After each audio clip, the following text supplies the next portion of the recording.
No doubt we are a few months away from the official unveiling of the PS5 Pro. And if you're excited like I am, you're going to want to tune into this video and sort of see what I have to say, because this is an interesting thing that just came out, and I'm sure you guys are going to want to hear about it. A tech demo that recently came out, very impressive, great visuals, but the performance itself was kind of bad. This is where the PS5 Pro can come into play, where we're going to get some incredible things. And that's my hope for the PS5 Pro. I want to see some of those leaps in visual things that really make me kind of take note. And that's what I'm looking for. So in this particular instance, the Unreal Engine 5 has yet to really reach its full potential, but as we approach mid-generation, it looks like the refresh hardware, like the PS5 Pro, is going to help the engine make the jump in terms of visual quality that many expect to see. Answering questions from a fan, tech experts at Digital Foundry highlighted how better console hardware like the PS5 Pro is going to drive developers to use the full suite of Unreal Engine 5 engines features, and you know what, including Lumen and Nanite, delivering higher quality visuals with more stable performance. Even features that are supported by released games could see an improvement. Hellblade 2 Senua's Saga, for example, it's one of the most impressive games powered by the latest version of Epic's engine to date, but it only features software Lumen.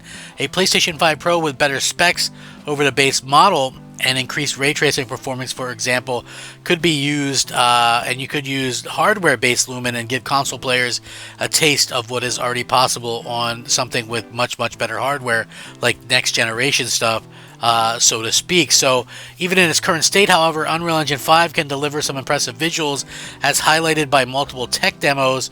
The Feudal Japan demo, powered by Unreal Engine 5.4, delivers some impressive visuals even at 1080p resolution, but performance at native 4K leaves quite a bit to be desired, even on a powerful GPU like an RTX 480, as shown by the video. Look, so anyway, I'm going to link this, and you guys can kind of check this out and let me know what you guys think, because it's one of those things that I'm sure a lot of people want to look at. And listen, you guys remember, I'm sure, when we saw that Matrix demo running on Xbox Series X and PS5, and it looked incredible, right?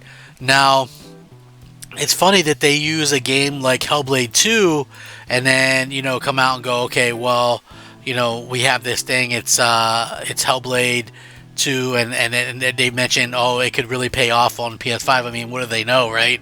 First of all, I think it's interesting because I do believe that Hellblade 2 will 100% go to the PS5 and probably run so much better on the PS5 Pro. I don't think it ran poorly on the Xbox Series X. I thought it ran pretty good for what it was, but it's just like another game at 30 frames, like that's how I look at it. Like, I didn't really necessarily come into this generation expecting everything to be 60 frames or whatever, but what I did expect was, games to kind of run and look amazing, and so far it hasn't necessarily been the case.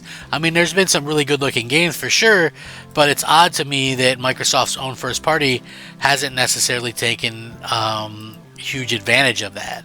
And I hope that they can before too long, because I would love to see, what they can be able to kind of accomplish. So when you do see stuff like this, or, stuff like Grand Theft Auto, we know that that's coming. That's going to be something that really takes things to the next level, in my opinion. I'm excited to see what Microsoft has kind of to offer in terms of a rebuttal, if anything. I guess we'll have to wait and see, but like I said, it's going to be interesting to see how that changes in the future.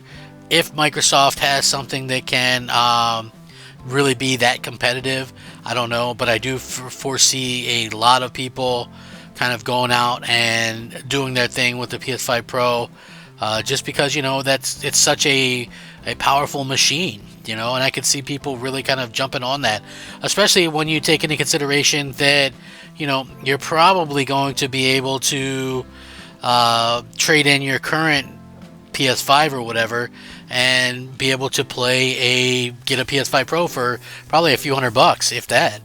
So I think a lot of people will probably take advantage of that, myself included, because there's not really a need to have a regular base PS5 and a PS5 Pro. At least not in my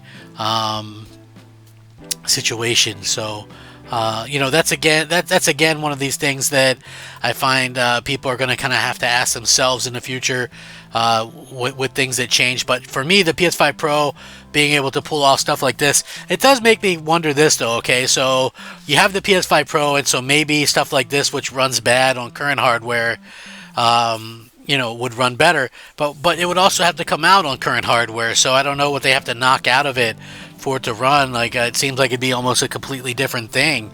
And we'll see what happens from that point on. Microsoft, they've really kind of dropped the ball in my opinion. They had the most powerful console, kind of blew that for 7 years by having next to no software that really showcases it.